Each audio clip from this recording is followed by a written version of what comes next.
As of today, when I'm recording this on February 6th, 2022, I own 174 books behind me. And out of those 174, I've read about 60 of them. And that equals to approximately 34% of all the books I own right here that I've read.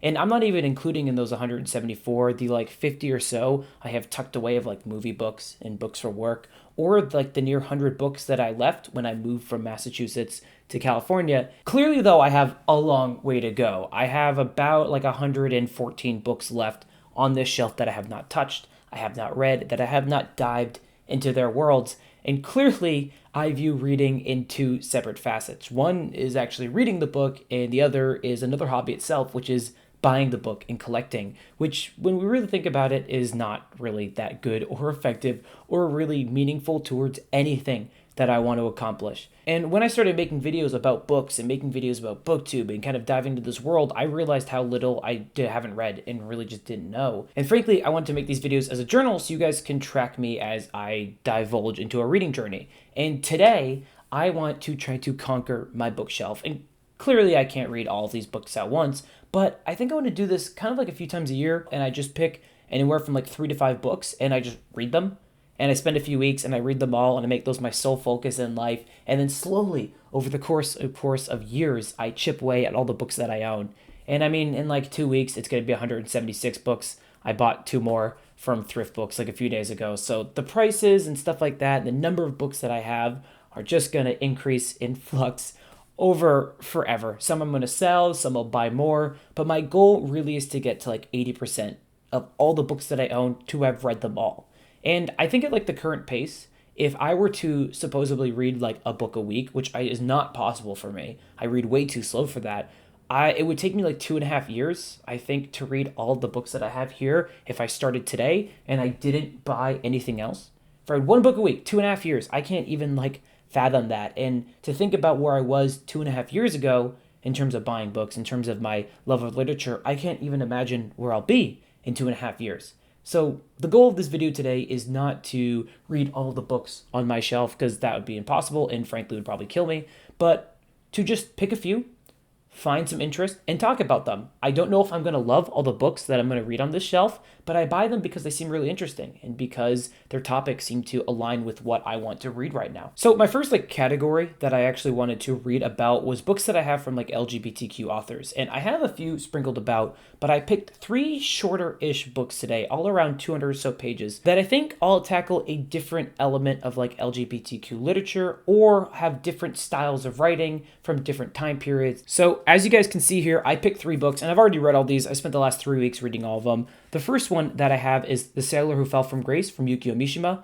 If you guys saw my Getting Back Into Reading video, I talked about Confession to the Mask. I've read Spring Snow, and this is my 3rd Yukio Mishima book. The next book that I have is Bret Easton Ellis's Less Than Zero, his first book published in the 80s when he was 21, which is insane considering I'm 23 and this is just on another level than anything I could comprehend. And the last book we have in my ever-growing collection of NYRBs is We Think the World of You by J.R. Ackerley, a British book written in the 1950s, short, very concise, but very powerful, and we'll talk about that more. Before I start to actually talk about them, and I'll put the time codes for my discussions for each in the description down below, but a reason why I chose each of these books was in my ever-growing collection of NYRB books, this one consistently stood out. I actually bought this because when I was going through the NYRB website, they had a section for LGBTQ literature, and this one, something about the cover, for me, really stood out. There's something very minimalist and impactful and personal about it. The hand wrapping around the arm right there, kind of like in close embrace, the grain photos, the weary outfits, to me just screamed something that I would love, and I read it and loved it. I picked Less Than Zero with Bret Easton Ellis because I'm not too versed in contemporary fiction. I know I really should, but there's this weird middle ground between classics and contemporary classics, which is what I love with NYRBs, where they're classics that aren't aged yet, I would say, if that makes any sense. They're classics that feel like they've come out within the last 100 years. And I know Bret Easton Ellis is this massive, renowned satirical author, and my girlfriend Olive loves him more than anything else. She's read, I think, the majority of his books, and I saw this on sale at a bookstore for $5 and was absolutely, what a better way to start. And I was transfixed, and I like adored this book more than anything else. We'll talk about this more in detail, but there's something so hauntingly beautiful yet amazingly funny. It's a book that I knew that if I didn't pace myself, I could read in one sitting, and I don't do that. That's not who I am. My attention span is not long enough for that. So I had to pace myself, and I read this in like 2 days because I didn't want to stop. I just read and read and read and read. And before I knew it, like I found myself those final pages like yearning for it not to be over, and I loved it. The last and final book is Yukio Mishima's The Sailor Who Fell from Grace with the Sea, and I have continually become transfixed by Yukio Mishima's life. I understand he's a Japanese nationalist, and with that comes a lot of controversy in his approach to like foreign policy and his stance on like masculinity and people and nationalism as a whole, which is kind of a little bit I'd say there's a stigmatism around nationalism, at least within American culture. But his writing is otherworldly. It's hauntingly beautiful, hauntingly slow, hauntingly feeling as though there's a piece of someone's identity missing and a search for something that is impossible to find. And I don't think this is a book I can describe as well as he can write it. So most likely I'll just read some passages and hopefully can sell you guys if you haven't checked out his book already. So in this cycle of books that I've read, I started first with We Think the World of You by J.R. Ackerley, and I'm going to make an entire separate video on why I love NYRBs, but I think at the very start, I want to say that I don't read the introductions, the prologues, not the prologues, but the kind of like the forewords by other authors who love to come forward and talk about the book and their personal experience with it. But I will tend to read those last because what I love about NYRB is it's not like Penguin Classics where it kind of will give you this historical dump, a lot of contextual information that helps you understand what's going on. I find that to be very interesting while I'm reading, for at least with Penguin Classics, but with NYRB, it kind of absconds from that, which I found for me is it's interesting because it often switches this historical context for a personal account of how this book impacted someone. And I think starting off with that, being able to not even read the book yet, but just hear about how magnificent it can be and how life-changing it can be for someone or how it can impact them at the right time in their lives, usually starts the book off for me on this really high note. I find myself, as soon as I see this kind of emotional connection and the impact it can have on someone, I think I just get ready for a book that I think is ready to wreck me. And I know that sounds kind of interesting, but I like that kind of sense of empathy that we're already building from someone else. It's like a pre-review to get you into the book, and I just adore it. But if you ever heard of this book, I think a lot of you guys probably have. It stars Frank and his relationship with someone named Johnny. And Frank and Johnny are best friends, but as we soon learn, they are more than friends or have this other deeper connection. And Frank is constantly trying to enter a relationship or become closer to Johnny. But Johnny, we find out, it becomes arrested and is put in prison, what we think is going to be 3 months, but is 1 year. And the story is really just about Frank navigating the relationship with Johnny's family at the start, and how the dynamic between them alters and shifts, and how we kind of learn that they have an understanding of what Frank and Johnny's relationship is and how they often try to push it aside. What this book doesn't tell you, and I think I got a weird, interesting cover because I'll throw up the other cover that I keep finding on here, is this is not a spoiler for this book, but this book transforms into something I was not expecting and something that frankly blew me away, which is not a dynamic entirely centered around the relationship between Frank and Johnny and maybe exploring how their sexualities are tied and kind of restricted by families in the world and expectations, but instead a relationship between Frank and Johnny's family and ultimately Frank and Johnny's dog Evie, which sounds really weird, but let me explain. Frank and Johnny's dog Evie have this deep, deep connection because both are longing or searching for something. Both are these incredibly needy, incredibly lonely individuals, and Frank and Evie develop a connection. There's a sense of like freedom that Frank cannot get that he sees through Evie, and he sees this liveliness and this joy for the world and this sense of like alienation that he sees himself in Evie. Frank and Evie become these kind of like two sides of the same coin and honestly develop this kind of like weird dependent relationship upon themselves, which eventually morphs into something much darker, not in the sense that you may be thinking, but in terms of like emotions and how Evie becomes so demanding that Frank ultimately becomes something else. And That's not really a spoiler for the story because the book basically telegraphs this is going to happen from the very beginning, at least with the isolation that Johnny's family is putting forward onto Frank. And I adored like every single second of this book. This book just helped me kind of fall further and further in love with NYRBs. I was actually surprised at how fast and well paced this book is because there are long musing sections about Frank and discussing his experiences and his emotions in tying with Johnny and with Evie. And the book is just hilarious. I had myself laughing more than once about how charismatic and personable a dog can be and how timid Frank can be to this dog. The book's like so dark at times too. It's just this entire like whirlwind of just emotions, and I found myself getting like thrown into it and caught into it.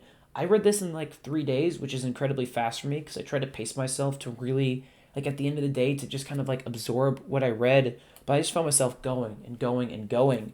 And I'm just like blown away by how J.R. Ackerley is able to write relationships and able to write dynamics because this is a story entirely centered around dynamics between characters and how each interaction with Frank feels so like uniquely different and personal. Even the relationship and dynamic with a dog feels like he's interacting with another human. So I think the best way to actually describe what I'm talking about is to play a little game because Frank does have relationships in this story, and I want to really read a passage for you guys, and I want you guys to guess in the comments below if you haven't actually read this book, if I'm reading a passage between Frank and a human or Frank and a dog. And I'm not going to say anything, but I want you guys to just try to guess because I think the answer is going to be kind of interesting. I had grown old and dull. I had forgotten that life itself was an adventure. She corrected this. She held the key to what I had lost, the secret of delight. It was a word I often used, but what I did know of the quality itself, I thought as I watched her inextinguishable high spirits, her insatiable appetite, not for food, in which she seemed scarcely interested, but for fun, the way she welcomed life like a lover. So extreme with her excitement when outings were proposed that it looks as though she could not bear the very thing she wanted, but as with her caller in the Winder's kitchen, must do all she could to frustrate or postpone the fulfillment of her heart's desires. This she did by removing me from my clothes as fast as I tried to put them on, my socks, my shoes, my gloves, and bounding with them all over the flat in transport of joy. Hysterical with laughter, I would pursue her from room to room, only to find myself continually deprived again of the thing before the last I had managed to retrieve. Then, when I had eventually assembled everything, she would fly into the kitchen and hurl about the vegetables from the vegetable basket, strewing the passage with carrots, onions, and potatoes, although they were flowers upon a triumphal way. She was childish, she was charming, and it seemed to me both strange and touching that anyone should find the world so wonderful. I think first off, make your guesses. I think it's pretty evident. I just thought that'd be kind of fun because there's some like very kind of oddly hypersexual language in that. How, by the way, the answer is it's talking about a dog. But like the ripping of clothes off and bounding about joyfully from room to room. I mean, there is clearly something innately personal in that language. I mean, not only does the writing just flow incredibly well, and not only does that like fill me with a sense of joy, the way in which like Evie lights up the passage of the book and then in turn lights you up, like you're feeling her infectious joy of life, of love, but there's that hint of darkness in there, of this dependency of like ripping off the clothes and the only happiness being like sourced with this dog. It's incredible. If you haven't read this already, I really couldn't recommend this more. It's incredible. I really found myself just like not wanting the book to end, which is going to be a common theme for everything else here. The next book that I ended up reading was Less Than Zero by Bret Easton Ellis. I think I said this before, but I read this in 2 days. I could literally not put it down. I found myself so emotionally affected by this book that my mood was altered for those 2 days. You just have to ask Olive. I seemed really out of it and tired and depressed for these 2 days. And I understand this book is meant to be funny, and it's a satire, and I get it, and it's hilarious. But there's just so many moments of sorrow and loss, and moments that you see reflected in our culture today. And that is just a commending to Bret Easton Ellis, who read like The Turn of the Tide so brilliantly that he's able to basically capture characters in the 1980s and have this reflection of us today in 2022. I think probably all of you at least heard of this book or heard of his other books like American Psycho or Glamorama. But this stars Clay, a young 18-year-old boy who's coming back from Los Angeles. He's lived and grown up in Los Angeles, who went to school in New Hampshire and then came back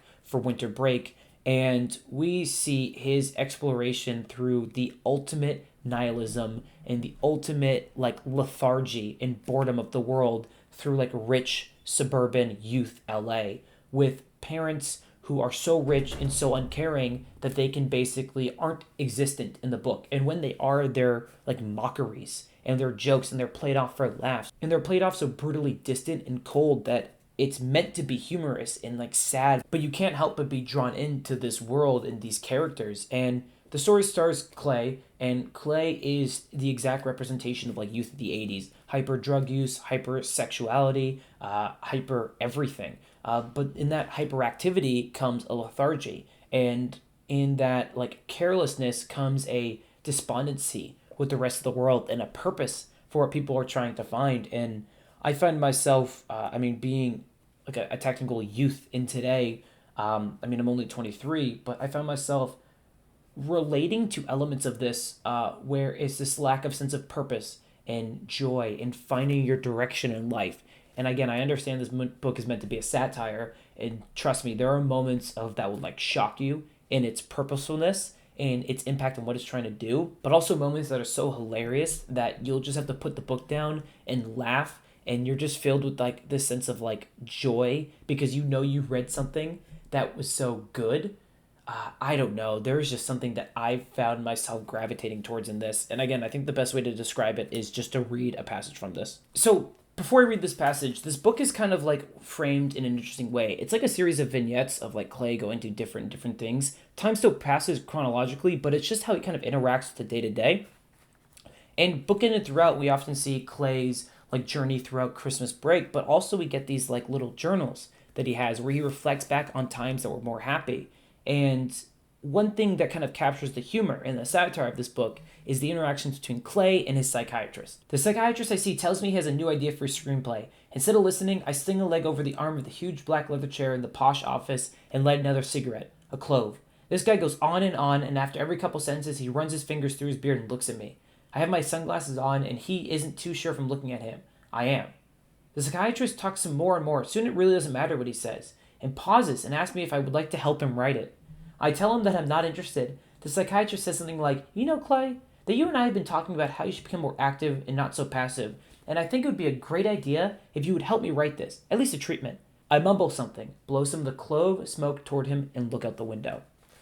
I mean, it's just like, it just perfectly captures the satire. I mean, Clay is going to this person for help, and this person's like, "Yo, man, you want to help me write a screenplay?" Like, we talk about you wanting to take initiative. Help me write a screenplay. And you're like, oh my God. You're like, that's so like, it's just so perfectly well written. And this book was written by Bret Easton Ellis when he was 21. And you can definitely see that he's coming from kind of like this weird self-biography of him a few years ago. But you can also see the makings of like a genius level writer in here. There's one specific passage of Clay going to like a bar and his interactions with the scenery and how everything flows like a river and how it just kind of makes you nauseating. Like, I read that scene and then reread it and then reread it and then reread it again. It's like 5 pages, but I just like bookmarked it right here because it's something that I could see myself picking this book off a shelf, rereading and going like, like, holy crap, I gotta read this book again. I know that mentioning that I wanted to make this section kind of LGBTQ authors, that Bret Easton Ellis technically isn't. He has never defined his sexuality, and I think that's very interesting. He says in an interview it's because he kind of doesn't want anyone to read his literature from the knowledge that he might be straight or bi or gay, which I think is inherently very fascinating. And you do see that kind of mentality thrown about through this book, and I felt it a lot with the fact that Clay is just kind of like hypersexual and has sex with anyone because it doesn't matter, because life doesn't matter, because no one's having fun and everyone's depressed and everyone has so much like nihilism with the world and its purpose that like, who cares if you're having sex with a guy or a girl? It doesn't matter because nothing matters in this book and nothing matters in the world of these characters. And I found that kind of message, at least for me, to be like very like hauntingly beautiful, that like nothing matters. Why do we care about sexuality or labels or anything? I mean, characters are in relationships and then cheat, But it doesn't matter because no one cares. What really I loved about the end of this book is that Bret Easton Ellis then just ramps it up and takes the satire to a whole other level where we get into legitimately horrific stuff, where you see the results of this nihilism kind of come through into fruition, where Bret Easton Ellis seems to push you. Be like, yeah, no one cares, and now no one cares about like a snuff film or prostitution or murder or anything, and it doesn't matter. And that is hauntingly beautiful. And I am kind of rambling at this point, and I'm sorry, but I hope this kind of conveys just how much this book meant to me, and how I literally like went to a bookstore at the Iliad in Los Angeles and just tried to find more Bret Easton Ellis books. They were sold out, but yeah, he's incredible, and I can't wait to read more of him in like the Brat Pack too. The last book I read was The Sailor Who Fell from Grace with the Sea, which is by Yukio Mishima. He's slowly becoming one of my favorite authors. Even though I wasn't the biggest fan of Spring Snow, I think he's becoming one of my favorite authors in terms of style of writing and sociocultural context, knowing that he's writing all of this from a pre and post-war Japan with hyper-nationalism, where hyper masculinity, where Yukio Mishima himself is, I think he's either bi, or he either was bi or gay, but the hyper masculinity, and I find that to be such an interesting blending of conflicts with the world, and I see that heavily reflected in The Sailor Who Fell from Grace with the Sea. I actually found out about this book because when I was subbing for a class of 12th graders, I was going through their curriculum list just to see what they were reading, and I saw they were reading Yukio Mishima, and I was like, oh my god. And I told my boss, I was like, oh my god, that's incredible, you're doing like Yukio Mishima, like I want to go read this. And so I went and found it actually like at a used bookstore in Massachusetts when I went back for Christmas break, and this tells the story of Noboru and his mother, and how her mother enters an affair with the sailor, and how that trio of a dynamic is interplayed, and how we're seeing Noboru is part of this group with the chief, and these boys are so nihilistic and pessimistic about the world that they are so focused on like a real hero, and the fascination with the real hero and the fraud of the world, and how that ultimately creates a sense of like jaded nihilism, which I think is like a funny trend that I apparently have picked up with these books. But the selling point to me about this is I was sold within 3 chapters. And the reason why is because you read the back of this and you're like, it's going to be entirely from the perspective of Noboru, a 13-year-old boy. But what we're actually seeing is his perspective, the mother's perspective, and the sailor's perspective. And there is an incredible contrast between seeing this hyper-focused and analytical 13-year-old boy who is despondent with the world, who believes that real heroes don't exist, and has this fascination with like sex and violence and masculinity. And then you see that sharp contrast pulled away when you go to the perspective of the mother, who then we see Noboru as like a young 13-year-old boy who's so excited about ships and excited about being a child. And then you see it from the perspective of the sailor, who sees this like forlorn kind of like mother and a young boy, but has his own kind of musings about the sea and his sense of self-worth and masculinity and purpose in the world. And it's this like ever weaving contrast between like hyper observation of a young child and then that quickly taken away, which really grounds this story in a sense of like horror, because you're watching things escalate, and things escalate in a way that it's entirely telegraphed but also entirely unexpected at the same time. The tea leaves are all there. It is telling you, and Mishima is telling at least all of us exactly what's going to happen, and I found myself to be utterly amazed by the presentation of this book. It is so incredibly meditative and slow, but in a way that never made me want to put it down, in a way of like, oh, like this needs to go faster, but a way that made me slow and read every single word. And that just helped me, I think, attempt to even begin to grasp the larger ideas that Mishima is saying about the world. I tried to find some kind of like articles about this to read some like secondary sources about Mishima in this book, and I really couldn't find any. This is his second book that he published, and his second, I think, novel.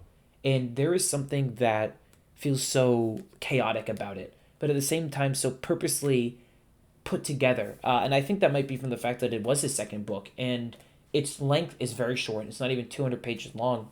And I found myself just not wanting it to end. And I think for books this short, it's almost a travesty that they are so short, because when you have such well-defined characters and a structure and a story that you want to keep going, having it run out like that for me was just like heartbreaking because I didn't want this to end. I wanted to see the journey of these characters.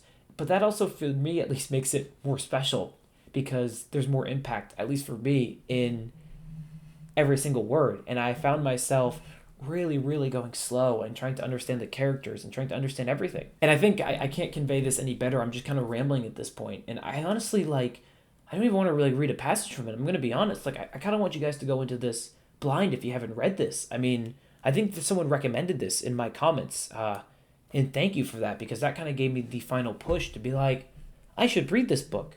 I kind of want like people to go in blind like I did because the ending of this book is something that is so incredibly fascinating and I just adored every single second of it. Yeah, I'm not even going to read anything from it. I'm just making that choice right now. I kind of want like this book to just be read and experienced and I'd love if anyone has read this to just like come just send me a comment or an email. My email's in the description down below. Just tell me what you thought about this book. Uh, I would love to know. And if you have any direction for this for Mishima after this, please like tell me. I am hooked on his stuff now. I love this author. His politics and his ideas, yeah, those are a different story. But man, god damn, this book is good. Oh man, I love this book. Yeah, sorry, I kind of just kind of turned to rambling. Crap, I think I might reread this now. I think I might go back through us talking about it. Oh man, this book is good. This is a good book. All these books are great. So yeah, I'm sorry for the rambling at the end, but these are all the books that I've been reading recently. And now with that, I think that means that I've read 60 out of 174 books, which is about 34%. And when I decide to do this video again, I'll try to pick anywhere from like 1 to 5 books and just slowly kind of just enter a reading journal and kind of see how my ideas develop and see how my passions for literature grow. I mean, I loved this kind of stuff. I really just went ham and tackled as much as I could. I mean, like I don't bookmark stuff that much. I just kind of like read and go crazy and try my best. And yeah, I'm just kind of rambling at this point. I kind of love doing this kind of stuff. I love reading these kind of books. Oh man, it's so much fun. So that actually brings us to the end of this video. And I just want to thank you guys for all the support you've been giving me. It means so much to me that you guys are willing to take your time out of your day, of your incredibly busy and important lives, and just watch me ramble about books and comment recommendations. And you guys have helped me become better readers. And just thank you. Like, that means a lot. Like, I really can't convey it enough. So thank you guys. If you haven't already, go check out my two friends, Drunzo and Matt's Bookshelf. Drunzo is working on videos, and he made incredible, like, hey, big books I want to probably read this year, so go check that out. And my friend Matt's Bookshelf has been making a ton of really great videos, including, like, a bookshelf tour, a book haul that he did in 2021, or 2022, sorry, and a Brandon Sanderson's Writing Advice is Bad for You, which is an incredible video that I saw he put a ton of effort into, so go show him support on that one. So if you haven't already, thank you guys for watching, and I hope you guys have a nice rest of your day. Bye-bye.